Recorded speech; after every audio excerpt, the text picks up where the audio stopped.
재료비하고요, 가공비 이렇게만 구분합니다. 두 개로만. 그러니까 이 두 개를 뭡니까? 하나로 보고 이것도 재료비를 하나로 이렇게 봅니다. 그 이유가 뭐냐면요, 원가를 구분한다는 것은 원가에 다르게 나타나서 다르게 책정이 되니까 원가를 구분한 거예요. 근데 이 업종은 대부분 어떻게 됩니까? 초코파이, 아니 가마솥 햇반, 제가 잘 드는 예니까 햇반을 만든다 할게요.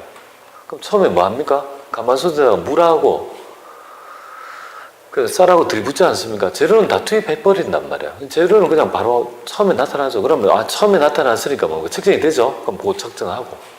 그 다음에 햇반을 만들려면 뭐가 들죠? 사람의 일하고 가스를 떼지죠. 하나 만드는데 20분 든다 하면 20분 동안 사람이 지켜 쓰고 있어야 되고, 또 가스비도 드니까 가스비는 한 번 딱 그죠? 불 한 번 켜면 원가가 투입되고 그냥 맙니까? 아니잖아요. 20분 동안 뭡니까? 균등해서 발생할 거 아닙니까? 그러니까 생각해보니까 사람의 인건비랑 그죠? 뭐 가스비 이런 것들은 그 해당 햇반이 될 때까지 계속 발생하니까 이 원가 투입 시스템이 어떻습니까? 같잖아요. 그죠? 같다는 말은 구분할 필요가 있습니까? 구분할 필요가 없어요. 여러분들은 만약에 원가 요소가 다 같이 일어나면요, 구분할 필요가 없습니다. 구분한다는 이유는 다르기 때문에 구분하는 거예요.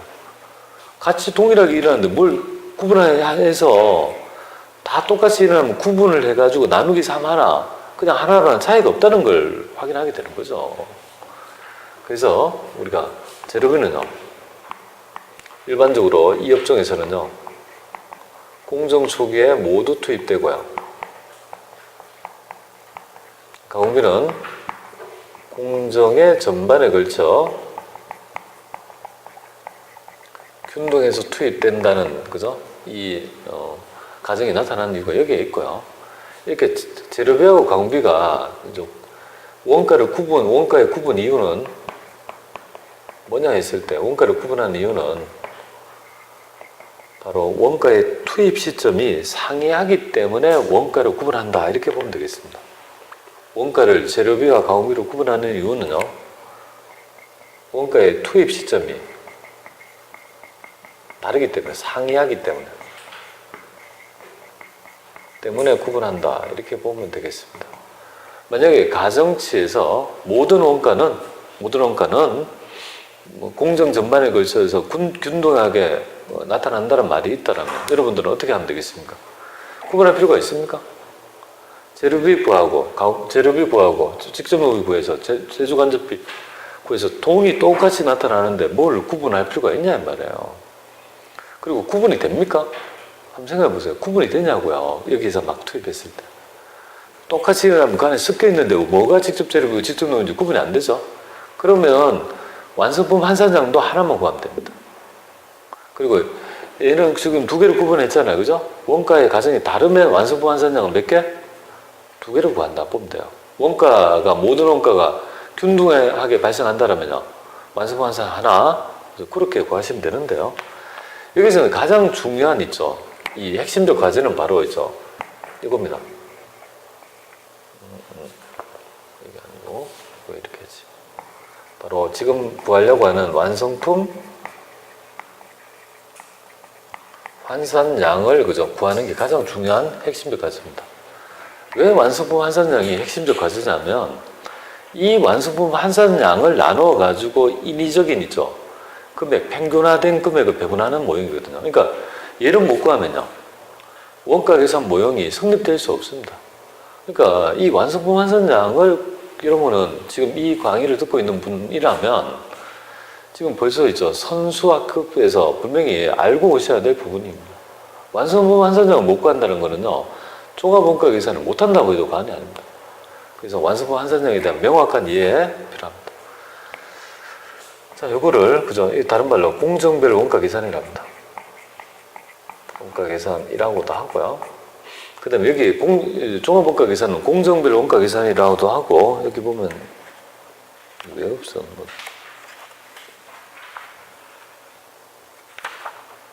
뭐 종류가 없네요. 그래서 공정별 원가 계산. 그래서 여러분들 공정별이란 말이 있으면요, 여기 요거하고 대별한 개념으로 이게 종합원가 계산이라고 보시면 됩니다. 계산이 단순합니다. 단순하고 정확성이 뭔가? 정확성이 좀 떨어진다. 이렇게 여러분들은 좀 새겨주시면 좋겠습니다. 그 얘기가 바로 있죠. 93페이지에 있는 있죠. 얘기가 되겠습니다. 93페이지에 쭉 나와 있죠. 그죠? 네, 그렇게 보면 될 것 같습니다. 자, 그러면 우리는 이 전체적인 어떤 큰 개관을 했고요. 개별원가 계산에서 모형을 여러분들이 조금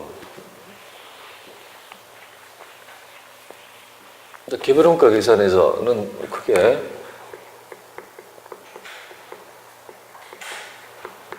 이렇게 좀 배워야 됩니다. 이 개별원가 계산에서 그죠? 원가의 측정 이쪽에 좀 할까요? 어떤 모형인지 우리가 어떤 모형을 배워야 될지 한번 보겠습니다.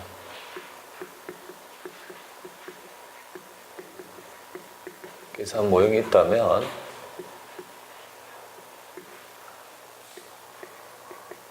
원가의 측정 있죠. 원가의 측정에 따라 이걸 실제치로 할 거냐, 정상치로 할 거냐,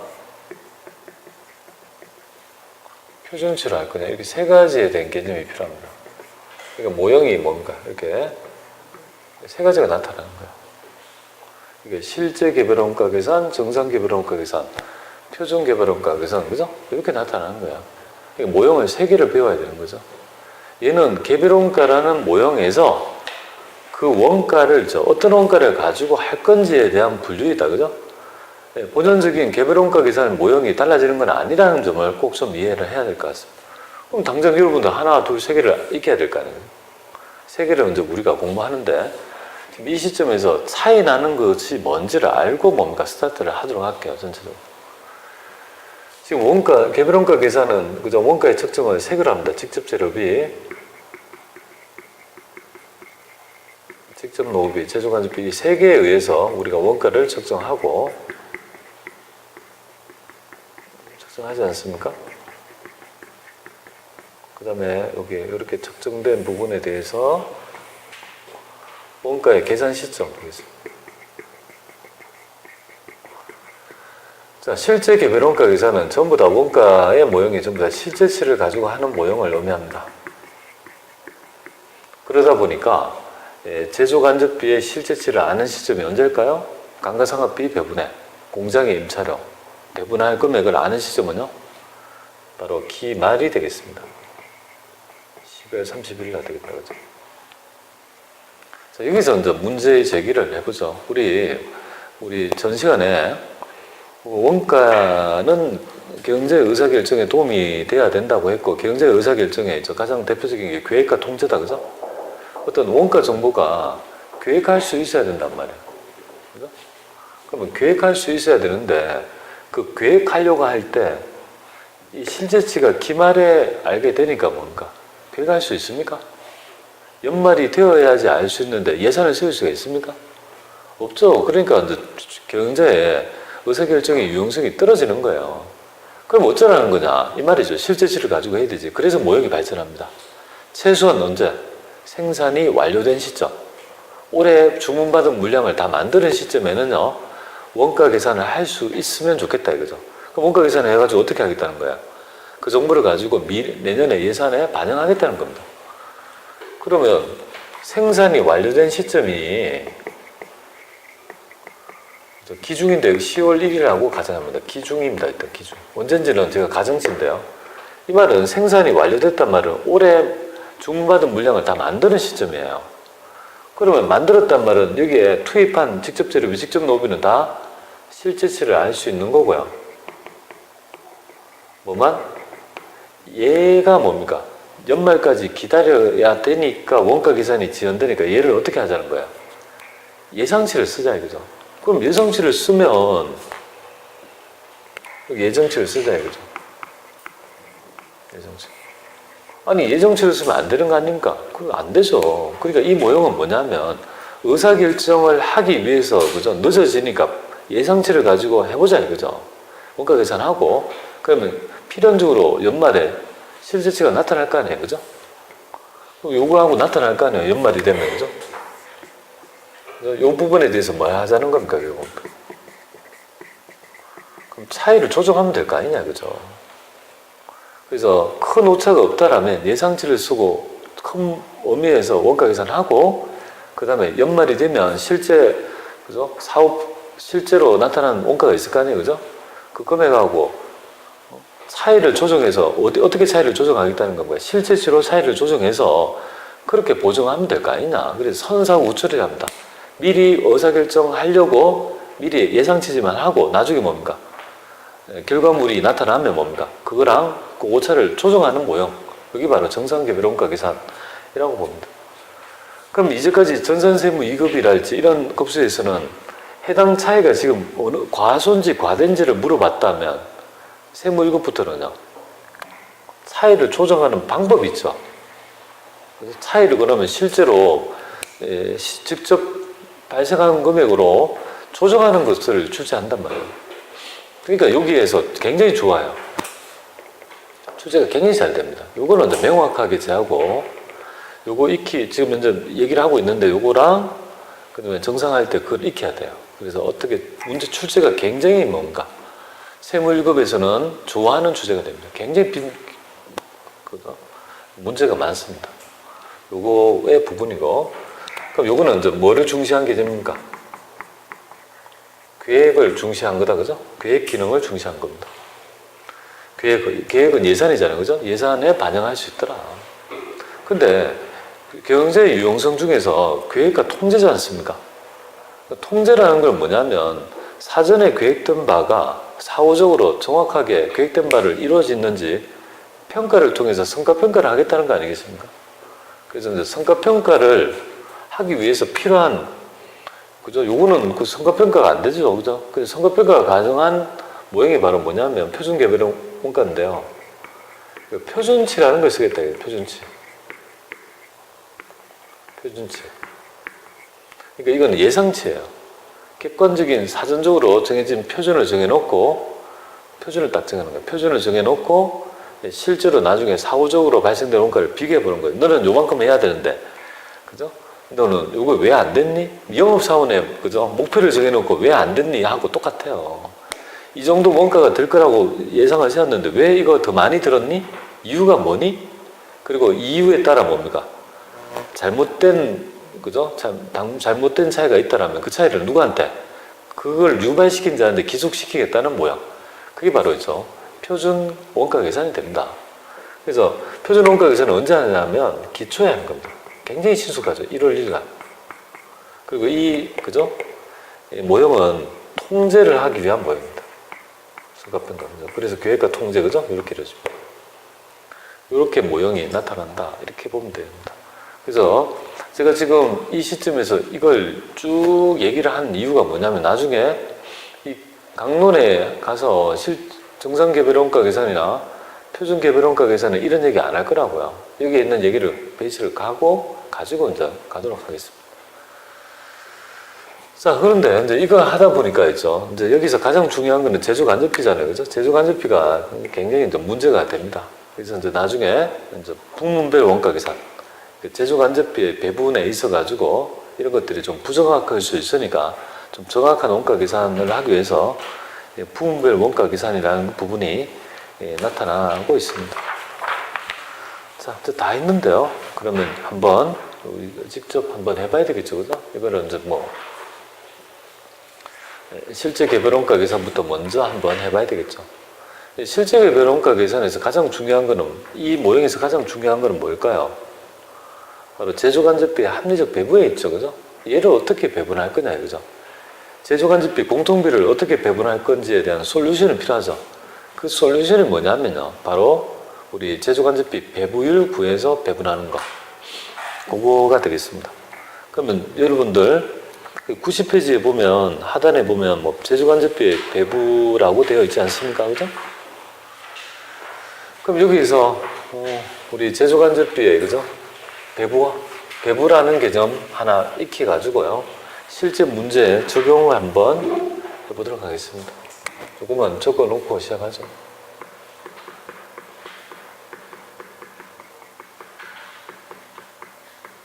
제조간접비의 배분 한번 보겠습니다.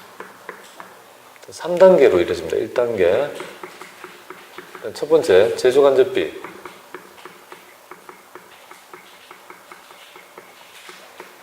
배부율부터 먼저 구합니다. 직접비는 문제가 안 되고요. 제조간접비는 일단은 제조간접비 배부율을 구해야 되죠. 배부율은 어떻게 구하느냐 하면 우리 회사의 총 제조간접비에서 배부 기준으로 나눈 금액을 얘기합니다. 이 배부 기준을 삼는 가장 중요한 기준이 바로 뭐가 될까요? 부담 기준입니까? 뭐가 될까요? 배부 기준으로 삼는 가장 이론적으로 우수한 방법. 인과관계 기준. 이거 꼭 좀 인과관계. 인과관계 기준. 이렇게 보면 돼요. 인과관계 기준. 자, 그래서 근데 시험은 제시를 합니다. 어떤 원가를 그죠? 적용해서 제조간접비를 구하라. 이렇게 나오니까 그 적용하면 되겠습니다. 자, 2단계가 바로 중요하죠. 내가 구하냐는 원가 대상 있죠. 원가 대상 있죠. 여기 중요해요. 내가 구하려고 하는 원가 대상이 제품이나 작업이 3개가 있다면 A, B, C가 있다면 A를 구하려면 거기 A에 가야 되겠죠. 그죠? A에서 삼았던 뭐를 찾아야 될까요? 바로 배부 기준을 찾아야 돼요. 그죠? 원가 대상이 뭔가? 배부 기준을 찾아요. 여기 이제 가장 2단계가 가장 사람들이 힘들어하는 부분입니다. 여기 참 잘 못 찾아요. 이거는 좀 챙기고요. 3단계가 바로 이제 배분을 하는 절차. 3단계 보겠습니다. 3단계가 바로 배부 기준에서 곱하기 여기에 있는 저 배부율 요렇게 해서 있죠. 이렇게 해서 지금 제조간접비를 이제 배분하고 있습니다. 이렇게 배분하고 있다. 이렇게 보면 됩니다. 이 순서를 여러분들이 조금 지켜서 한번 보죠. 자, 개별원가 계산은 말 그대로 직접비가 나타나면 어떻게 합니까? 바로 부과하고요. 간접비는요. 배부를 구해서 그죠? 이렇게 배분하는 그런 모형이 바로 제조간접비 배부율이라고 보면 되겠습니다. 여기에 관계된 거 우리가 한번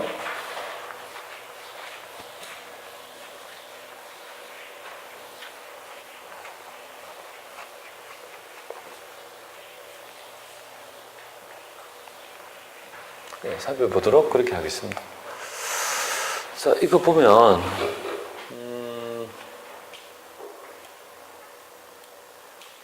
자, 요 문제를 가지고 한번 해보죠. 54의 6번 문제를 가지고 가장 기본적인 겁니다. 문제가 되겠습니다. 이거 어떻게 푸는지 한번 같이 보죠.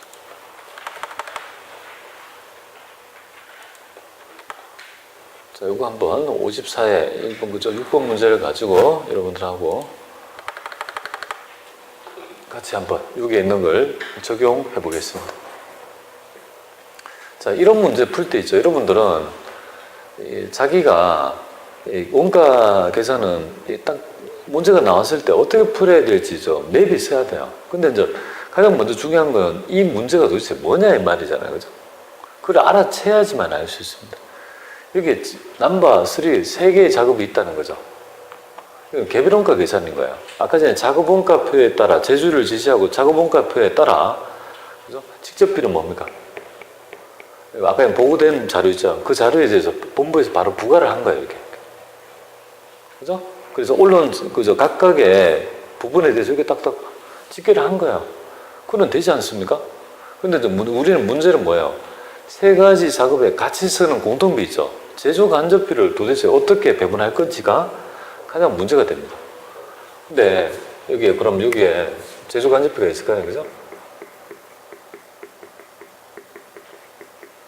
있을 거고 여기에 있는 금액이 전부 다 단기의 제조간접비가 얼마란 말이에요?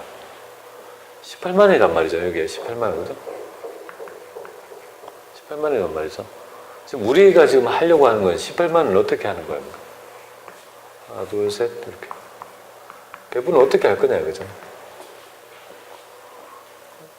지금 이게 바로 기본적인 실제 개별원가 계산의 가장 대표적인 문제라고 보면 되겠습니다. 그러면 여기에 공통비인 제조간접비를 합리적으로 배분하는 방법이 이 단계가 있는 거 아니에요? 그죠? 이 단계별로 구하면 돼요. 구해서 자, 비례, 여기 보니까 뭐라고 되어 있습니까? 직접 재료원가에 뭡니까? 비례하여 배부한다. 이게 바로 있죠. 이 직접 재료원가가 바로 배부 기준이 될 거 아니겠습니까? 여기 나오고, 여기는 18만이고, 그럼 배부율 구했죠, 그죠? 근데 여기 보니까 기초재고는 없다고 했을 때, 다음 세 가지 제품 중 넘버 1, 2는 완성되었고, 넘버 3는 미완성되었다. 이렇게 돼 있잖아요, 그죠? 이 두 개는 어떻게 됐다는 거예요? 얘 두 개는요. 얘 두 개는 완성이 된 거고, 얘는 뭡니까? 이 넘버는 아직 완성되지 않았다 이 말이잖아요, 그죠? 얘는 완성되었다는 말이 있고, 얘는 미완성이 되거든요. 이렇게 된 거잖아요, 그죠? 근데 여기 문제가 뭐냐면, 문제 물으면 뭡니까? 기말 제공품 원가를 계산하면 얼마냐 이 말이잖아요, 그죠? 그렇지 않습니까? 기말 제공품 원가는 얼마냐, 그죠? 기말 제공품의 의미는 뭡니까? 완성품이에요? 미완성품이에요? 미완성품이니까 결국 뭘 구하는 겁니까? 얘의 원가가 얼마인지, 그죠? 이거는 두 개 완성품이니까, 그죠? 이거는 미완성품이니까 넘버 3에 대한 얘기를 하는 거예요. 지금 이거를 굳이 T 계정으로 도예법을 하자면 이렇게 되는 거예요, 지금. 이 제공품이 있으면 기초는 없대요. 여기에 작업이 세 가지가 작업이 시작된 거예요, 그죠? 그래서 작업을 넘버 1 했고, 넘버 2, 넘버 3에 있죠. 작업이 투입된 거예요. 이 금액이 전부 다 투입된 거예요, 그죠? 토탈에서 이 금액 3개의 투입이 뭐 42만 원 다 합하면 얼마예요, 이게 투입한 게? 9만 원, 7만 원, 9만 원 1하면 7, 8, 97만 원 이렇게 되는 거예요, 그죠? 여기가 97만 원 이렇게 되는 거예요.